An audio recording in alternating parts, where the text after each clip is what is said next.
రణక్షేత్రం ఆంధ్రప్రదేశ్లో సార్వత్రిక ఎన్నికల వేడి రోజురోజుకు పెరుగుతోంది. ఈసారి ఎలాగైనా విజయం సాధించాలని అటు అధికార వైసీపీ ఇటు విపక్ష టీడీపీ జనసేన కూటమి గట్టి పట్టుదలతో ఉన్నాయి. ఇక్కడ అక్కడ అన్న తేడా లేకుండా అన్ని నియోజకవర్గాల్లోనూ విజయబావుట ఎగరవేసేందుకు రెండు పక్షాలు శక్తి వంచన లేకుండా కృషి చేస్తున్నాయి. ఈ నేపథ్యంలో రాష్ట్రంలోని ఏ నియోజకవర్గంలో పరిస్థితులు ఎలా ఉన్నాయి, ఆయా సెగ్మెంట్ల పుట్టు పూర్వోత్తరాలేంటి అన్న వివరాలను స్వతంత్ర టీవీ రణక్షేత్రం 2024 పేరుతో మీకు అందిస్తోంది. ఇందులో భాగంగా ఇవాళ ఒంగోలు, నందికొట్కూరు నియోజకవర్గాల పూర్తి వివరాలు తెలుసుకుందాం. మరింకెందుకు ఆలస్యం, రణక్షేత్రంలో కాలు పెడదామా? రణక్షేత్రంలో ముందుగా ఒంగోలు నియోజకవర్గానికి వెళ్దాం. విభజిత ఆంధ్రప్రదేశ్కు రాజధాని అయ్యే అవకాశం త్రుటిలో తప్పిపోయింది.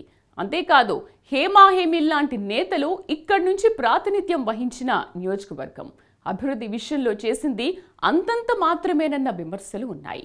ఎన్నో ప్రత్యేకతలు ఉన్నా, సహజ సిద్ధ వనరులున్నా ఓ వెలుగు ఒంగోలు పరిస్థితి ఇప్పుడు మిణుకుమంటోందన్న వాదన బలంగా వినిపిస్తోంది. అభివృద్ధికి ఎంతో అవకాశం ఉన్నా అన్ని రకాలుగా వెనుకబడిన ఒంగోలు నియోజకవర్గ ముఖ చిత్రం ఇప్పుడు చూద్దాం.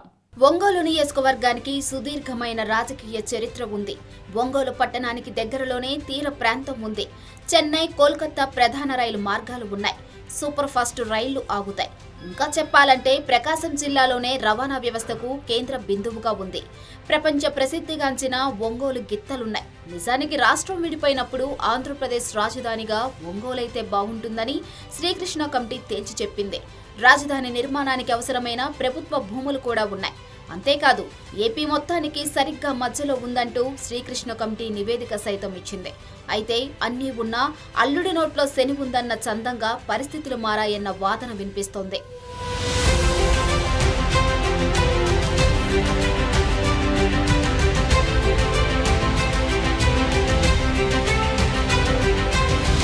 ఒంగోలు నియోజకవర్గం 1952లో ఏర్పడింది. ఇప్పటి వరకు ఉప ఎన్నికలతో కలిపి 17 సార్లు ఎన్నికలు జరిగాయి. కాంగ్రెస్ 7 సార్లు, తెలుగుదేశం 4 సార్లు, ఉప ఎన్నికలతో కలిపి వైసీపీ 2 సార్లు, కమ్యూనిస్టులు 1 సారి, ఇండిపెండెంట్లు 3 సార్లు విజయం సాధించారు.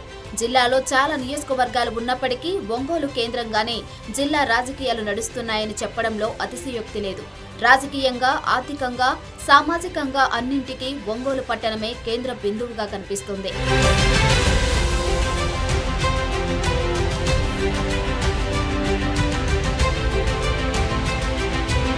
ప్రస్తుతం సిట్టింగ్ ఎమ్మెల్యేగా ఉన్న బాలినేని శ్రీనివాసరెడ్డి ఇక్కడి నుంచి 5 సార్లు విజయం సాధించారు. ఒకప్పుడు ఉమ్మడి రాష్ట్రానికి ముఖ్యమంత్రిగా ఉన్నారు. ఆంధ్రకేసరి టంగుటూరు ప్రకాశం పంతులు. దీంతో ఆయన పేరుపైనే ప్రకాశం జిల్లాగా నామకరణం చేశారు. అయితే ఆ తరువాతి కాలంలోనూ హేమాహేమేల్ లాంటి నేతలు జిల్లా నుంచి వచ్చారు. పలువురు ముఖ్యమంత్రుల కేబినెట్లో కీలక శాఖలు నిర్వహించారు.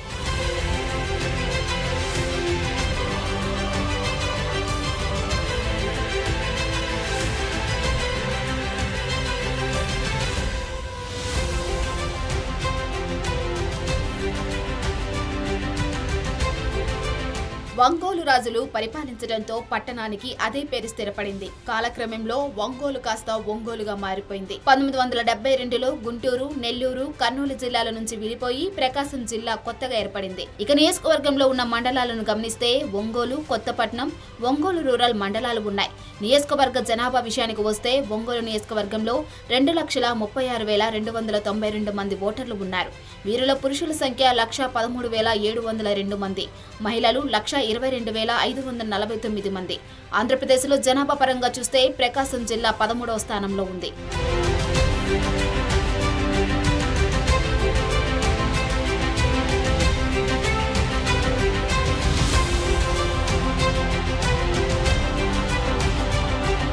కర్ణుడి చావుకి కారణాలు అనేకం అన్నట్లు ఒంగోలు నియోజకవర్గం వెనకబడిపోవడానికి ఎన్నో కారణాలున్నాయి.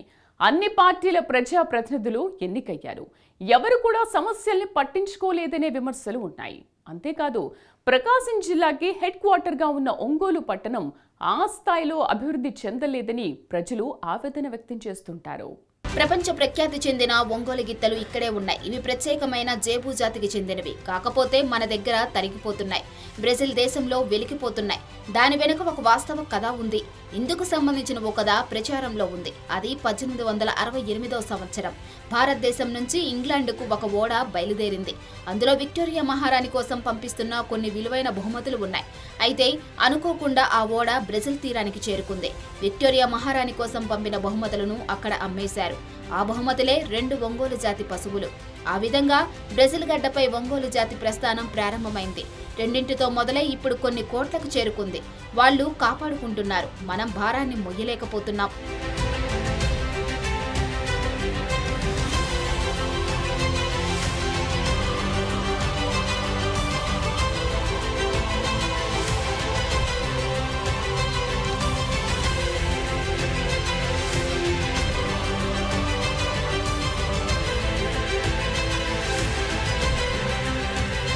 బ్రెజిల్లో దాదాపు 43 కోట్ల ఎకరాల గడ్డి భూములున్నాయి.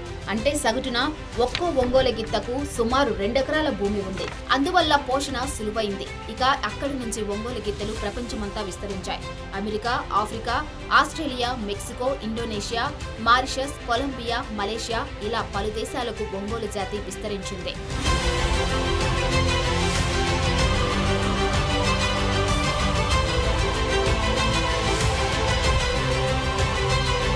ఒంగోలు పరిధిలో మేలుజాతి వర్జీనియా పొగాకు సాగు చేస్తారు. దేశ విదేశాలకు ఇక్కడి నుంచి ఎగుమతులు జరుగుతుంటాయి. కందుకూరు 1, కందుకూరు 2, కనిగిరి, డీసీపల్లి, ఒంగోలు 1, ఒంగోలు 2, పొదిలి, కనిగిరి, కొండేపి, వెల్లంపల్లి, టంగుటూరు వేలం కేంద్రాల పరిధిలో 2022-23 సీజన్లో పొగాకు బోర్డు 89.35 మిలియన్ కిలోల ఉత్పత్తి లక్ష్యాన్ని నిర్దేశించారు.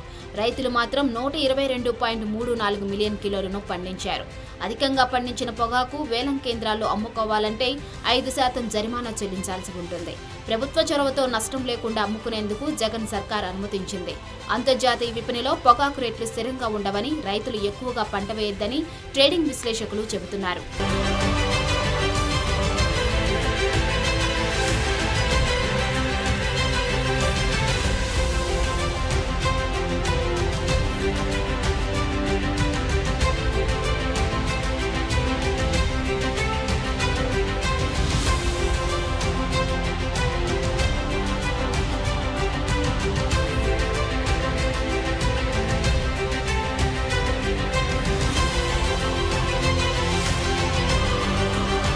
ఓవైపు నుంచి ఒంగోలు గిత్తలు అంతరించిపోతున్నాయి. వాటిని సంరక్షించేవారు లేరు. వాటి పోషణ నిర్వహించే వారికి భారంగా మారింది. కానీ ఇంత జరుగుతున్నా ప్రభుత్వాలు స్పందించింది మాత్రం శూన్యమనే చెప్పాలి. మరోవైపు ఇక్కడ పుట్టిన ఒంగోలు గిత్తలు ఇతర దేశాల్లో విస్తరించడాన్ని చూసి ఎంతో నేర్చుకోవాలి అంటున్నారు. అటు ఒంగోలు నగరం విద్యలకు పలువురు ప్రముఖులకు నెలవనే చెప్పాలి. భరద్వాజ మహర్షి వేద విద్యా మండలి ఒంగోలులోనే ఉంది. దీనిని ఆలూరు సీతారామమ్మ, రామకోటేశ్వరరావు పాఠశాలలుగా కూడా పిలుస్తారు. ఉన్నత విద్యాలయాలతో సరస్వతి నిలయంగా ఒంగోలు పట్టణం పేరు ప్రఖ్యాతులు పొందింది. ఇక్కడ వేద విద్యను నేర్పిస్తారు. Rajiv Gandhi institute of medical sciences, QIS college of engineering and technology, Prakasam engineering college, Pace institute of technology, Damacharla Sakkubayamma ప్రభుత్వ మహిళా డిగ్రీ కళాశాల వంటి కాలేజీలు ఒంగోలులో ఉన్నాయి. శర్మ కాలేజ్ ఇక్కడ ప్రధానమైనది.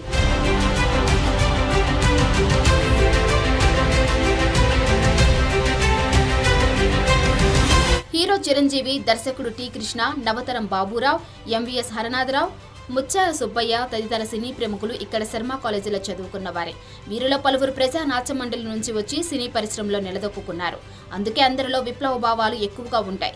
వీరికన్నా ముందు సినిమా ఇండస్ట్రీకి వచ్చిన వారిలో అలనాటి హీరోయిన్ కాంచన, భానుమతి, ప్రముఖ character artist Kongara Jaggayya, G. Varalakshmi లాంటి వారు ప్రకాశం జిల్లా వాసులు కావడం విశేషం. సినీ పరిశ్రమతో ఇక్కడ వారికి ఉన్న అనుబంధ బాంధవ్యాల వల్ల NTR కళా పరిషత్ ఒంగోలు ఆధ్వర్యంలో ప్రతి ఏటా రాష్ట్ర వ్యాప్త నాటకోత్సవాలు ఘనంగా జరుగుతాయి.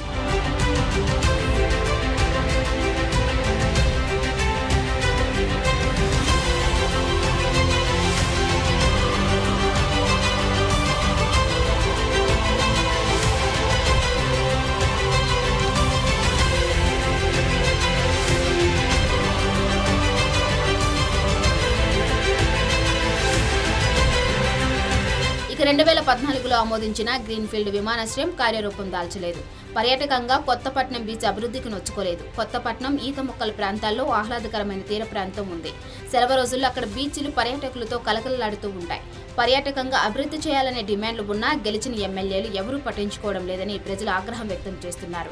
ఒంగోలు నగరంలో పురాతన ప్రసిద్ధి చెందిన చెన్నకేశవుల ఆలయం, ఇంకా ఒంగోలు కొండపై శ్రీగిరి పుణ్యక్షేత్రం ఉంది. వీటితో పాటు సాయిబాబా దేవాలయం ఉంది. బ్రిటిష్ కాలం నుంచి ఉన్న చర్చి ఇక్కడ ప్రత్యేక ఆకర్షణగా చెప్పాలి. 1902 నుంచి దీపావళికి ముందు జరిగే నరకాసుర వధను ఇక్కడ ఘనంగా చేస్తారు.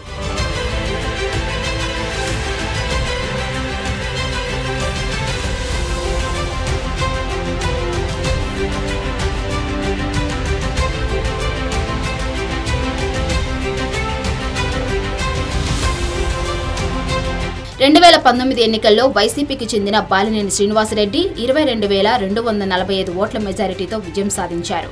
బాలినేనికి 1,01,022 ఓట్లు రాగా సమీప తెలుగుదేశం అభ్యర్థి దామచర్ల జనార్దన్కి 78,777 ఓట్లు వచ్చాయి. ఈ ఎన్నికల్లో జనసేన తరపున పోటీ చేసిన షేక్ రియాజ్కు 10,304 ఓట్లు, నోటాకు 1,333 వచ్చాయి. మరి రానున్న ఎన్నికల్లో పరిస్థితి ఎలా ఉండబోతుందన్నది ఆసక్తి రేపుతుంది. చేసేది గోరంతా, చెప్పేది కొండంతా అన్నట్లుగా ఒంగోలు నియోజకవర్గ పరిస్థితి మారిందన్న అభిప్రాయం వ్యక్తమవుతోంది. మాటలు చెప్పేవారే తప్ప చేతల్లో చేసి చూపించేవారే లేరని ఇక్కడి ప్రజలు నిర్వేదంగా చెబుతున్నారు. మరి ఒంగోలు నియోజకవర్గ ప్రజల పరిస్థితులు రాబోయే ఎన్నికలతోనేనా మారతాయా? దీనిపైన ఇప్పుడు చర్చ జరుగుతోంది.